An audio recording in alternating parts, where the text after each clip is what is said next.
उदालगुरियाव जोहोलाव सोमब्ला बसुमतारीनि थैनाय सानजों लोब्बा लाखिनानै उदखारि बेरेखा सान फालिदों। दिनै 30 जुलाइ दिनैनि सानावनो बर' हारिनि गोख्रों जोहोलाव सोमब्ला बसुमतारीया सुथुरनि आखायाव जिउ खोमानो गोनां जादोंमोन। बिथां जोहोलावनि बे थैनाय सानखौनो गुबुन बोसोरफोराव फालिबोनाय बायदियैनो देग्लायबो रायजो नाङैनो मिरु आरो जिल्ला एबसुआ बिथांनि थैनाय सानखौ उदखारि बेरेखा सान महरै फालिदों। उदालगुरि जिल्ला एबसुआबो उदालगुरि सहरनि बिखायाव थानाय विष्णु राभा कृष्टि संघआव सानसेनि हाबाफारिजों फालिफुंनाय जादों। लोगोसे मख'नो गोनांदि दिनैनि बे सानजों लोब्बा लाखिनानै गिभ ब्लाड सेभ लाइफ मोन्थोरखौ बिथा खालामना भलन्टियारि ब्लाड डनेशन केम्प हाबाफारि लाफायो। बेयावनो गासै 30 साया ब्लाड डनेशन होयो। दानिया फै हाबाफारिनि सोमोन्दै जिल्ला दुलाराय बर' फरायसा आफादनि आफादगिरि कर्नेलियास दैमारिया खौरांगिरिफोरनो मा फोरमायखो आबुङै मिथिना लादिनि। दिनै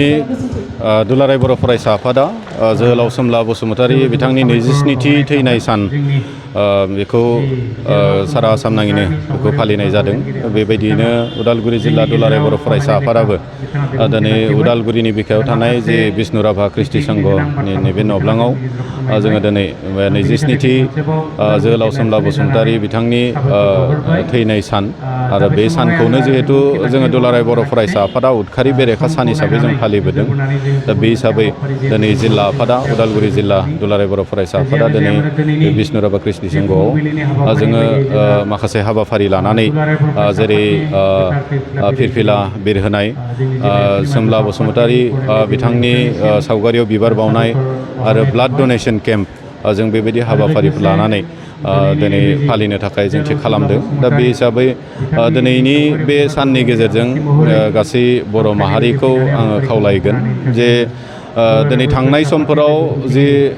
साननाय आरो आइडिय'लजिनि गोरोबलायैयाव जिखिनि माने गिलु बालु मोनसे थासारि जि जानानै थांबाय, मालाबा समाव गावजों गावनि गेजेरावनो बुथारज्लायनाय, गावथारज्लायनाय, बेबायदिनो माने गोबां माने गिख्रंथाव थासारिफोर थांनाय समफोराव जोङो नुबोबाय। नाथाय दिनै बिटिआर गोरोबथा 2020 सनाव खालामनायनि उनाव जोंनि ओनसोलाव मोनसे गोजोन थासारिया फैदों। दा बे गोजोन थासारिखौ जाहाथे बयबो लाखिलाङो आं बेखौ खावलायगोन आरो उदखारिफोरनि बेरेखायै गासैबो गसंनो थाखाय साखाफारा जायो आं बेखौ खावलायगोन। जिहेतु जोङो नुबोदों जे दानि जिथु जों फिरि हिसाबै जोङो जोंनि गेजेराव हाथियार लानानै सोमावसारनायनि थासारिखौबो जों मोनबोबाय आरो बेफोर गासैबो हाथियार लानायनि जि माने थासारिफोर गासैबो जोबस्रांनानै माने मोनसे दा जोङो थासारि, बे थासारिखौबो जों मोनदों। गतिके बे मोननै थासारिखौ जों सुनानै नायोब्ला मोनो जे जै समावनोखि जोंनि गेजेराव हाथियार लानानै सोमावसारनाय मोनसे थासारि दङमोन, बै समफोराव माने गावजों गावनि गेजेराव बुथारज्लायनाय, गावथारज्लायनाय आरो बेबायदिनो माने आर्मि पुलिसजों नंखाय दायावनो, नंथारै दायफोरावनो माने लाना थांनानै इनकाउन्टार खालामजानाय, बेबायदि गोबां माने जोङो माने थैनाय, जोंनि लाइमोनफोरनि, जोंनि आइजोफोरनि जिनाहारि जानांनाय गोबां बेबायदि थासारिफोरखौ जोङो मोनबोदों। दा दिनै बेराफारसेथिं दिनै जोङो नुबाय जे बेफोर गासैबो जेथिया जोंनि गेजेरनिफ्राय जोबस्रांबाय, दा दिनैनि तारिखाव जों नुनो मोन्दों जोंनि ओनसोलफोराव माने फरायनाय दिखाव जोंनि फरायसाफ्रा जथेस्थ'खिनि आगबारिनो हमदों। जोंनि बेफार फालांगिफोराव जोंनि ओनसोलफोराव गुबुन गुबुन जायगानिफ्राय माने इनभेस्ट खालामग्रा इनभेस्टर्सफोर जों दिनै मोननो हादों आरो माने जोंनि ओनसोलाव इभेन माने ISPL जों खुंनो हानाय मोनसे थासारि जों मोनबाय आरो देग्लाय जोङो डुरान्ड काप जिहेतु एसियानिनो बयनिख्रुइ माने गोजामसिन मोनसे फुटबल कम्पिटिसन डुरान्ड काप, बेबायदि मोनसे खेला जों कन्डाक्ट खालामनायनि मोनसे परिबेससिम जों मोनफैदों। दा गतिके नैबे जिथु गोजोन मोनसे थासारि बेखौ बयबो लाखिनो नांगोन, लाखिलांनो नांगोन आरो बेबायदि होननानै आं नैबे बाथ्राखौबो बुंनो थाङाखै जे जोंनि समाव थांनाय समफोराव जायफोर हाथियार लानानै सोमावसारबोबाय बिथांमोना गोरोन्थि दोङो, माबा दोङो, बेखौ आं बुंनो थाङाखै। बै समाव बोधै थासारियानो माने बेखौ कम्पालसनाव लाबोदोंमोन। बै समनि थासारिया जिखौ माने थोनबाय बेखौनो थांनाय समनि जायफोर दैदेनगिरिफ्रा हाथियार लानानै सोमावसारबोबाय बिथांमोनाबो बै समनि थासारिजों लानानै बिथांमोनाबो राइटमोन, थिगानो दङमोन। किन्तु दिनै जिहेतु मोनसे गोजोन थासारिया फैबाय आरो बे हिसाबै बे गोजोनथिखौ बयबो लाखिनो थाखाय खामानि मावनो नांगौ आरो माने कुनु मोनसे बेबायदि हाथियार लानानै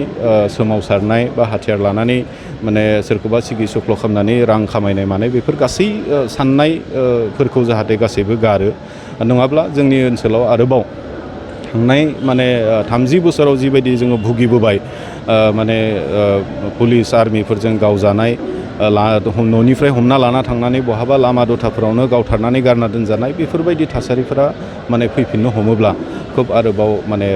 जोंनि ओनसोलाव डेभेलपमेन्टनि बिथिङाव जेबो खामानि जानाय नङा जोंनि ओनसोलाव फरायनाय बिथिङाव जोंनि फरायसाफ्रा मोजां फरायनो हानाय नङा जायफोर खेला धुलाफ्राव इन्ट्रेस्टेड बिसोरबो बे खेला धुला दिखावबो माने गेलेनो हानाय बिदि मोनसे परिबेसा थानाय नङा दा बेनिखायनो आं खावलायगोन दिनैनि नैबे उदखारि बेरेखा सान अबजार्भ खालामनायजों लोगोसे बयबो बर' माहारिया जाहाथे बर' हारिखौ गेरेमसा हारि बा मास्टार रेस दानायनि बड'फाया जे मोनसे थांखि बा सिमां मोनसे जोंनो होनानै गालांबाय नुहोना गालांबाय बे सिमांखौ बै थांखिखौ जाफुंहोनो थाखाय बयबो जाहाथे खामानि मावो बिनि थाखाय आं बयखौबो खावलायदों आरो बे हिसाबैनो दिनै दुलाराय बर' फरायसा आफादा मिरुआबो आरो गुबुन गुबुन जिल्ला आफादफ्राबो माने जिहेतु गोबां जिउ जों बलिदान होबोबाय दायो जिउ बासायनायनि मोनसे माने थांखिजों जोङो ब्लाड डनेसन केम्प दिनैनि नैबे हाबाफारिजों लोब्बा लाखिनानै लादों दा दिनै उदालगुरि जिल्ला दुलाराय बर' फरायसा आफादाबो उदालगुरि सिभिल हस्पिटालनिफ्राय बिथांमोना फैगोन आरो जोंनि दैदेनगिरि जोंनि भलन्टियार्सफोरनिफ्राय ब्लाड जोङो डनेट खालामगोन आरो बेखौ बिथांमोना रिसिभ खालामगोन जिखिनि जोंहा भलन्टियार्सफोर जोंनि दैदेनगिरिफोर जायफोर दिनै ब्लाड डनेट खालामनो होननानै भलन्टारिलि ओंखारबोदों बिथांमोनखौ आं साबायखर बावगोन आरो बिथांमोना जिहेतु साफा जिउ दान होग्रा हिसाबै दिनैनिफ्राय सिनायथि मोनगोन जिहेतु थै दान होनाय माने जोङो सोरबा सासेनि माने जिउ बासायनाय जिउखौ बासायनाय दा बे हिसाबै बिथांमोननि जिउआव जाहाथे हदाय साक्सेस जालांथों आरो बिथांमोननि साननाय हनाय जाथों आरो गसाइया बिथांमोननि जिउआव माने अरायसम लोगोसे थाफानानै हेफाजाब खालामथों आं बेखौनो गसाइनिसिमबो आर'ज गाबबाय आरो माने जायफोर भलन्टियार्स बिथांमोन साफ्रोमखौबो आं जिल्ला आफादनि जानानै आं साबायखर बावगोन बेबायदि माने जाथिनि थाखाय बेबायदि माहारिनि थाखाय सुबुं माहारिनि थाखाय मोनसे महत माने डिसिसन मोनसे लानानै थै डनेट खालामनो आवगायबोनायनि थाखाय आं साफ्रोमखौबो साबायखर बावदों सोलोंथाइ बोसोर 2023-24नि थाखाय फरायसाफोरनो गोदानै मुं थिसननाय लानानै फैदों क'क्राझारनि डक्टर सभा ब्रह्म मिउजिक आरो फाइन आर्ट्स कलेजआ क'क्राझार सहरजों नांजाबनाय हाब्रुबारियाव थानाय बिटिआरनि गंसेल' डक्टर सभा ब्रह्म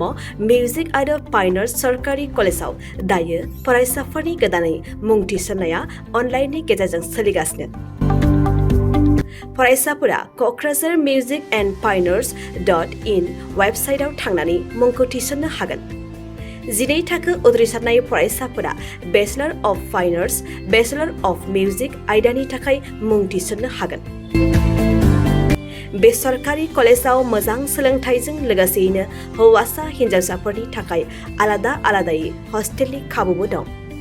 गोसो गोनां फरायसाफोरा क'क्राझारनि डक्टर सभा ब्रह्म मिउजिक आरो फाइन आर्ट्स सरकारि कलेजाव गोदानै मुं थिसननोब्ला नैबे मबाइल नम्बर 9085292451 आरो